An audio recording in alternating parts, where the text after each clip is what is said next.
Et bonjour les amis, j'espère que vous allez bien dans ce printemps qui se réveille tout doucement avec subtilité, préciosité.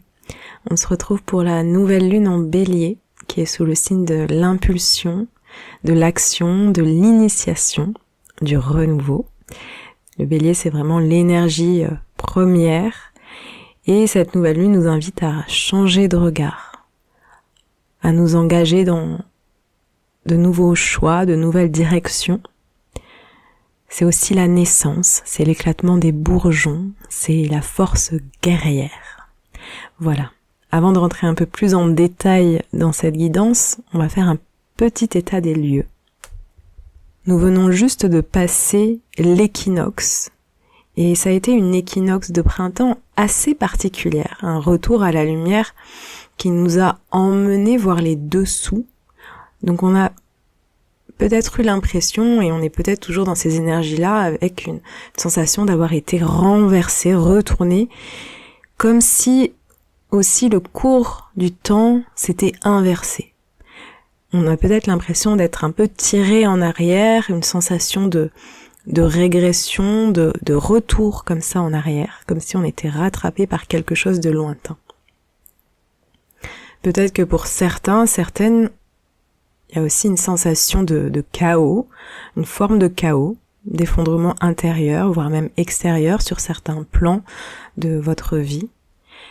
Ça a peut-être été une vague de soulèvement de doutes, de remise en question, et peut-être même l'envie de tout recommencer, de changer d'orientation professionnelle. Voilà, peut-être qu'on sait plus trop où on habite, qui on est, où on va. En fait, nos repères, là, ont été modifiés. Donc c'est comme si nos repères internes et nos repères spatio-temporels ont été déplacés. Et on a besoin de les retrouver et de se dire « Ah, voilà, c'est là ». Donc il y a un temps nécessaire pour qu'on puisse les réapprivoiser, ces repères. Et une fois qu'on les aura recontactés, on va pouvoir avancer. Donc c'est une mise en route qui prend du temps. C'est un printemps vraiment très progressif. C'est pas l'explosion du printemps avec une espèce de montée de sève puissante et jaillissante comme ça qu'on vit. C'est tout autre chose. Et ça rejoint ce que je vous partageais dans la guidance d'équinoxe de printemps.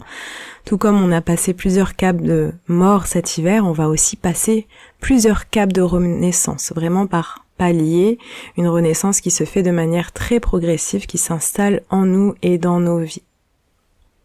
Là, on est vraiment à cheval entre la fin et le début. On est en fin de cycle, un début de cycle qui s'ouvre avec cette nouvelle lune en Bélier, le tout premier signe du zodiaque, et on est dans ce temps encore de transition, de passage de l'hiver au printemps. J'allais dire du printemps à l'hiver, pour vous dire comment il y a vraiment ce truc d'inversement du temps. Et c'est cette fin de cycle qui nous amène à vivre tous ces bouleversements intérieurs et à nous re-questionner en profondeur sur nos orientations et sur nos choix personnels. Il y a eu beaucoup de travail intérieur ces derniers mois, et pour moi, il reste plus que de la poussière là, à l'intérieur de nous. Et c'est le vent d'avril qui arrive, qui va venir souffler sur toutes ces poussières après tous ces mois de profonde désintégration. Donc je dirais qu'il n'y a plus grand chose à faire maintenant. Et plus on sera relâché et détendu, plus la vie fera son job pour faire notre fin de ménage intérieur. Voilà, donc ce sera ça, vraiment notre travail de relâcher et de se détendre, de juste s'ouvrir et laisser faire. Et oui, ça commence à tirer, ça commence à faire long et on a envie de passer à autre chose, mais encore un peu de patience. Et laissons faire cette lune qui nous donne l'impulse du nouveau départ, même s'il se peut que pour certaines, elle soit un peu décalée temporellement, comme beaucoup de choses ces derniers temps. Et d'ailleurs, ce mois est aussi très particulier, avec ces éclipses et ces rétrogradations qui nous retiennent un peu comme ça. Donc vous inquiétez pas, si vous n'êtes pas le jour de la pleine lune tout feu, tout flamme, prêt à renaître, la nouvelle lune vous charge de cette énergie de renouveau pour que vous soyez prête à l'utiliser au bon moment. C'est vraiment ça, une lune nous initie. On reçoit ces enseignements, ces messages, ces apprentissages pour qu'on s'en serve les semaines qui suivent. Cette lune nous invite à vivre une expérience de renouveau. À quel point sommes-nous prêtes et prêts à changer, à muter, à se transformer? À quel point on s'autorise à vivre le changement, l'inconnu? Comment sommes-nous à l'aise avec l'incertitude? Qu'est-ce qu'on est prêt à lâcher de ce qu'on connaît? Combien de nous-mêmes sommes-nous prêts à voir partir? Est-ce qu'on est prêt vraiment à se voir, à se vivre, transformer, transfigurer? Est-ce qu'on est prêt à accueillir l'autre transformé? C'est une nouvelle lune d'initiation. On démarre, on commence, on initie. Donc on peut se demander quel nouveau départ on souhaite s'offrir. Qu'est-ce que tu te souhaites offrir, toi? Que souhaites-tu faire naître en toi, dans ta vie, dans tes relations? Le bélier, c'est vraiment ça. C'est l'énergie du nouveau-né, de la naissance. C'est aussi cette énergie primordiale, cette concentration d'énergie. Moi, je vois souvent le bélier comme une graine gorgée de lumière qui est prête à donner la vie. Et c'est de là que tout part. De cette énergie de vie, de création. Et cette nouvelle lune, c'est prendre le temps de ressentir ça à l'intérieur de nous, de contenir, contacter cette lumière, cette vie, la canaliser et l'expanser. Cette lune, c'est aussi un nouveau point de départ et une opportunité de recontacter son feu intérieur, de changer peut-être son rapport avec lui ou se demander comment on a envie de l'utiliser, dans quel aspect de nos vies on a envie d'utiliser notre feu, dans quelle sphère est-ce qu'on a besoin d'activer là, tout de suite, maintenant, notre feu. Comment notre feu peut nous servir? Le feu comme énergie pour donner vie, pour activer, pour se lancer, pour oser, pour mettre en lumière. Je parle beaucoup d'envie dans cette guidance. Donc pour cette nouvelle lune, si vous avez une seule et unique question à retenir et à vous poser, ce serait celle-ci. Quelles sont mes envies? Parce que les envies, c'est de là que tout part.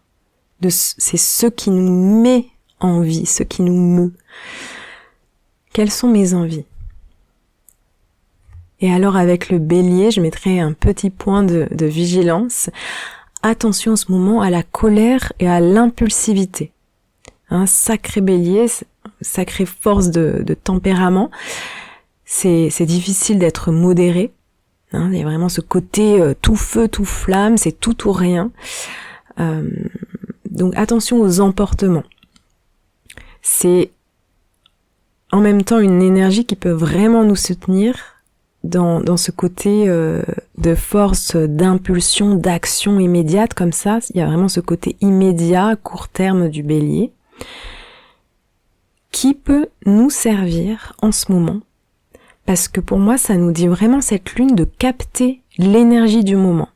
Il y a quelque chose là, un truc qui nous traverse dans l'immédiat et c'est ça qu'il faut faire, il faut le faire tout de suite, maintenant, se servir de cette énergie-là et pas attendre, pas établir des plans, voilà, sur plusieurs semaines et de faire un projet ficelé, c'est maintenant tout de suite, vas-y, crée, fonce, quoi.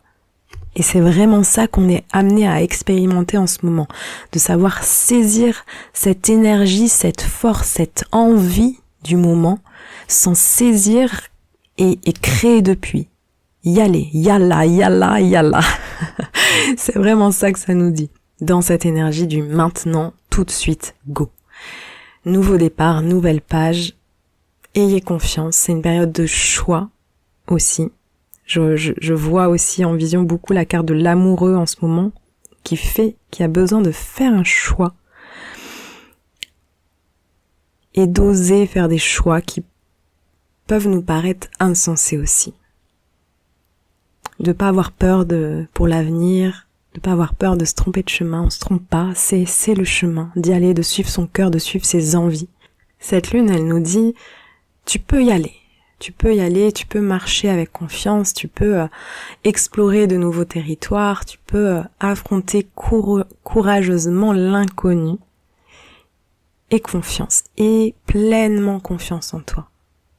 Voilà, même si on comprend pas tout de suite tout, même si il y a des peurs, des trucs, mais juste, voilà, faire un premier pas.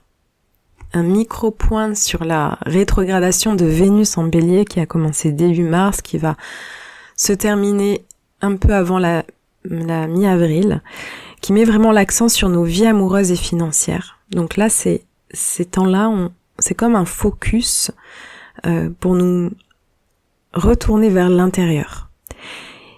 Ça a pu entraîner sur ces plans-là, et ça a pu entraîner aussi des frustrations, des tensions. Il y a eu des retards, de l'attente, des périodes de retrait, de mise en distance, des va-et-vient comme ça qui nous tendent un peu.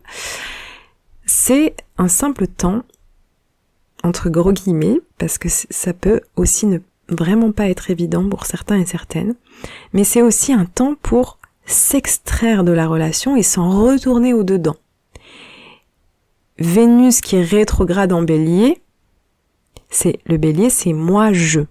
Donc je me remets au centre et je me demande de quoi j'ai réellement envie dans ma vie amoureuse. Qu'est-ce que j'ai envie de vivre ? Quels sont mes besoins amoureux, mes non négociables? Quelles sont mes valeurs amoureuses? Qu'est-ce que j'ai envie de partager? Est-ce que ma vision est-elle partagée encore avec mon amoureux? C'est pour ajuster les compteurs, c'est vraiment pour se reposer un temps et se demander si on va bien toujours dans la même direction. Et bien lâcher aussi tout ce qui crée de la tension, de l'attente, des déceptions, pour aller vers ce qui te met en vie, tout simplement. Et là, j'ai formulé les questions sur la vie amoureuse, mais vous pouvez faire la même chose pour votre vie financière. Ensuite, relationnellement, attention à ne pas imposer sa vision, ses idées, ses opinions, mais plutôt proposer, affirmer sa couleur avec tact. Parce que le Bélier, il peut vraiment exacerber comme ça une forme d'égoïsme dans laquelle on n'inclut pas vraiment l'autre. Voilà.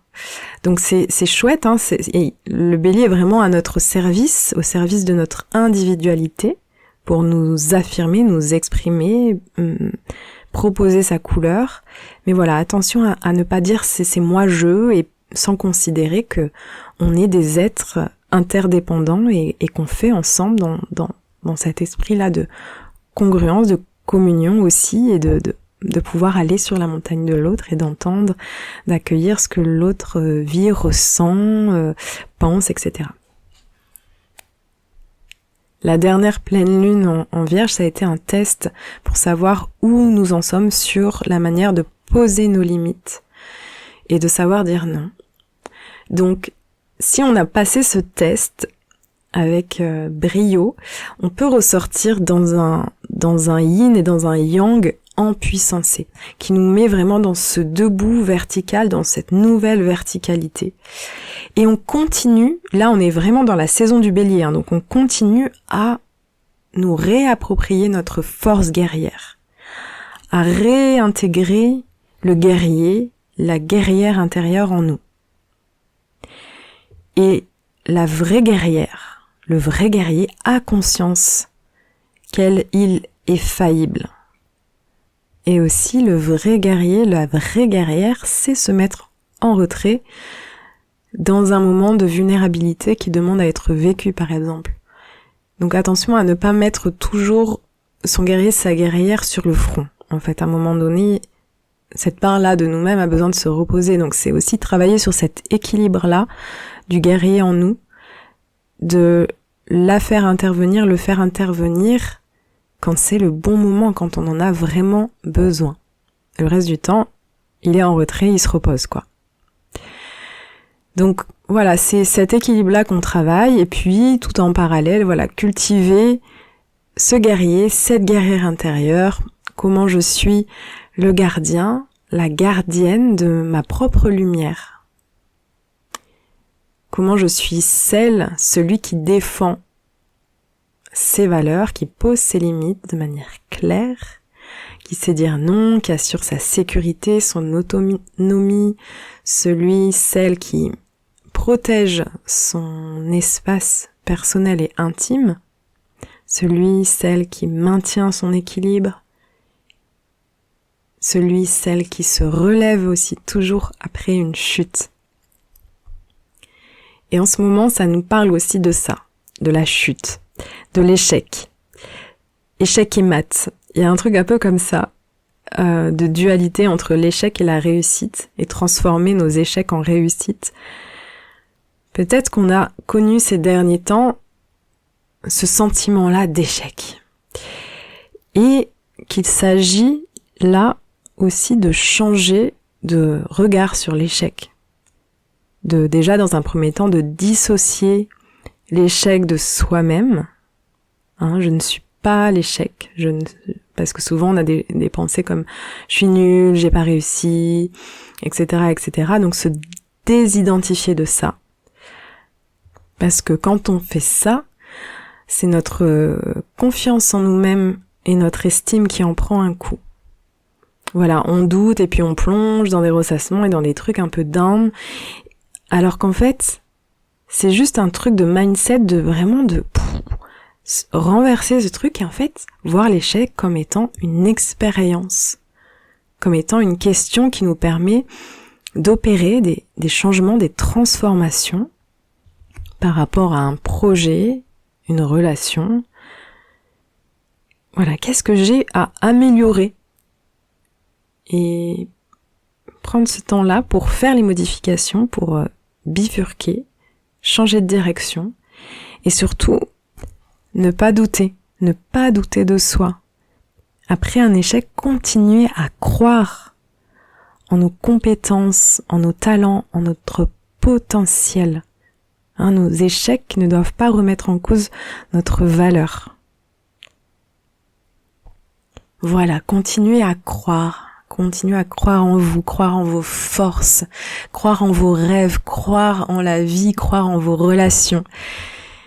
Et voilà, j'espère que cette nouvelle lune vous apportera tout plein de force, tout plein d'énergie, tout plein de vitalité, que vous sentirez bien prête à vous ouvrir à ce printemps merveilleux qui s'annonce. Pour les personnes qui sont dans les Cévennes, avec Sophie Aubert, on fait une journée magnifique sur la thématique de l'éclosion, avec une ecstatic dance, du breathwork, du yoga, une sieste méditative, des jus frais partagés. C'est au Vigan, le 29 mars de 10h à 18h, vous êtes les bienvenus. Et sinon, vous pouvez me retrouver sur les réseaux, sur Facebook, Instagram. Abonnez-vous à ma chaîne YouTube, n'hésitez pas à partager, à liker, à mettre des commentaires, je vous répondrai avec grand plaisir. Et on se retrouve pour la prochaine pleine lune. À tout bientôt, je vous embrasse.